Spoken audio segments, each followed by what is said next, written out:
stars in a film made by the best-loved British animators of all time. Yeah, the brains behind Wallace and Gromit, Shaun the Sheep, Morph. Morph is amazing, isn't it? It's a good one.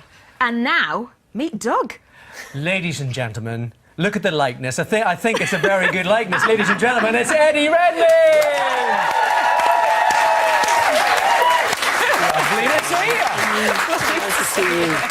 Now, Eddie, we're going to be talking about this little fella in a minute, Doug. Yeah. But you have literally just finished filming the sequel to Fantastic Beasts. That's right, yeah. Now, this is your first ever sequel, and apparently it became a bit of a shock to you that you were doing this sequel. Yeah, well, there was a sort of... originally, when we started working on Fantastic Beasts, we thought there were going to be 4 films, and then we did this sort of big fan event before the first film came out, and J.K. Rowling was there, and whenever she's around, we're all desperately trying to know what our future stories are, or whether we're going to get killed off, or what's going to happen.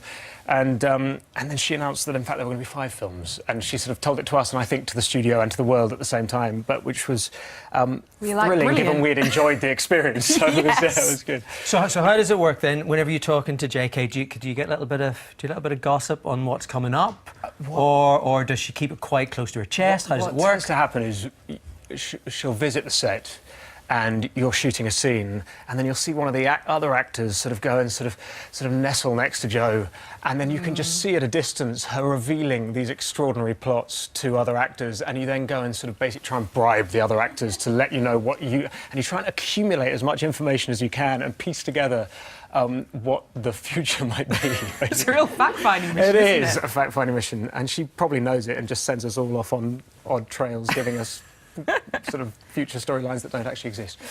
So you just wrapped up just before you had the Christmas turkey. That's right. Which almost didn't happen. Yeah, I went with my wife and my wife's mum's family to Ireland for Christmas, and there was a power cut in the middle of turkey cooking. Worst time for a power cut, It was a bit stressful. And How did that work out, Eddie? Well, it worked out with me walking down the road to the next door house and looking through the window and seeing a couple in darkness and sort of knocking on their window, and they came and opened the door, and they sort of just looked at my chest as I realised I was wearing a really embarrassing Christmas jumper. and I was like, is this... I just want to go, we've lost the power. And they were like, yeah, this happens. It could be an hour, could be a day. Yeah, we No, can't be a day. No. It is Ireland. I mean, nothing's ever that urgent, Eddie, let's be honest. But it ended up, the power came back a couple of hours later, and the turkey was really moist.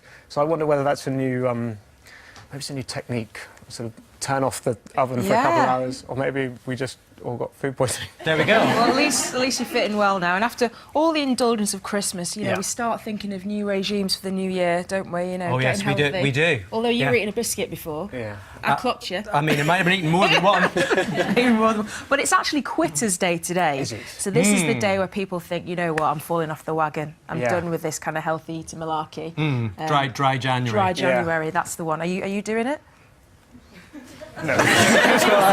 Sorry, no, and I am such a quitter. I have so little discipline that for many years, I would try and either take something up, and once trying to take up writing a diary, and probably by Quitter's Day, I don't think I've even lasted till Quitter's Day, but you realise that you're writing self-indulgent tripe, and so I quit lots. That's the connection, Eddie, between actually not giving up alcohol and writing tripe in the diary. That was probably bottle of wine. This is really interesting. I love my work. Next morning.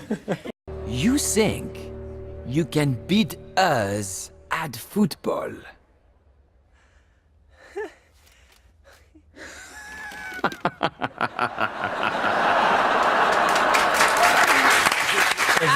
Very good. It's brilliant, isn't it? Very good. And Doug and Hobnob join us in the studio now. Look at these little characters. So you obviously voice Doug, this little character here. And interestingly, Nick Park, the creator, voices your trusty companion Hobnob. He does. And that's the first time that he's ever voiced a character, yeah. Wow. But what you find when you're, it's such an interesting process voicing a character, because you're kind of by yourself in a sound booth, and it takes place over about 2 years. But Nick is always there directing you, and you do thousands of takes on one line over and over again, and you can tell whether it's going well by how much Nick is laughing. But occasionally, when it's not going well, you basically say, Nick, will you do it? And his face transforms into sort of both Wallace, Gromit, Morph, every character ever, and amazing. it's always substantially better than you can do, and you then try and mimic that. So getting him to actually play a character was a kind of no-brainer, I think. But it's an amazing cast when you look at everyone that's actually in it. You've got Tom Hiddleston, we got Maisie Williams who plays kind of Gunnar, who's the coach. Tell us what's the plot without giving too much away. So the plot is that basically a meteorite hits Earth, and the various embers are kind of hot, and the cavemen are playing with this ball-like ember, and it gets too hot for them to handle, and they start kicking it around, and that, it transpires, is how football actually started. So that's the kind of stuff. And yeah, so my character is part of a tribe, and we're cavemen. But living up the road is the Bronze Age, headed by the evil Lord Nuth. And this is Tom. Yeah. Yes. And they come and conquer our land because they want to mine it for bronze ore.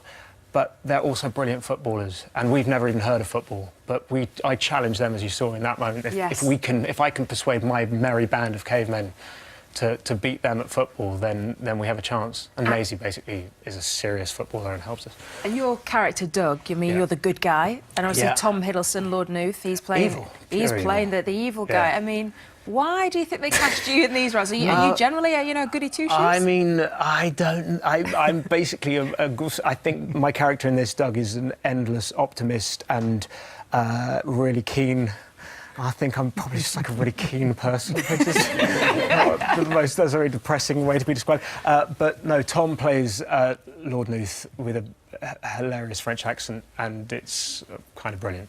So hang on. So when you do a normal movie, and if you were acting, with Tom, you would know at the minute you walk on set who's doing a good performance, who's doing a bad performance. With this, you don't really know who's playing a blinder until the whole thing's put together. It's so odd. You sort of literally make it in a vacuum. And then, although I did get to go to Ardman, which is the studios are in Bristol, and they're the most incredible place. And I went with Maisie, so we got to do some acting together. But no, you kind of don't. But the cast has got Timothy Spall, Johnny Vegas. I mean, it's got such a great. So, is there ever a moment that you come together, or is it literally after the film? Tomorrow at the premiere. Really? First time meeting most of these guys. First time you'll see them all. First time. Oh my gosh, that's crazy. It's really odd, but it's. There was a slightly brutal moment just before, because you do it in these sort of 6-hour segments every couple of months. You come and do a new bit of script, and they then go and animate it. But it means that right up until the film coming out, you're still still voicing things. And just before Christmas, I did my last bit. But I had a really horrific cold, so Doug was talking down here. Exactly, and Nick Park who is one of the loveliest human beings, was trying to find the positive in that, but it was a bit catastrophic. Yeah. So this is comedy. Yeah. This is comedy.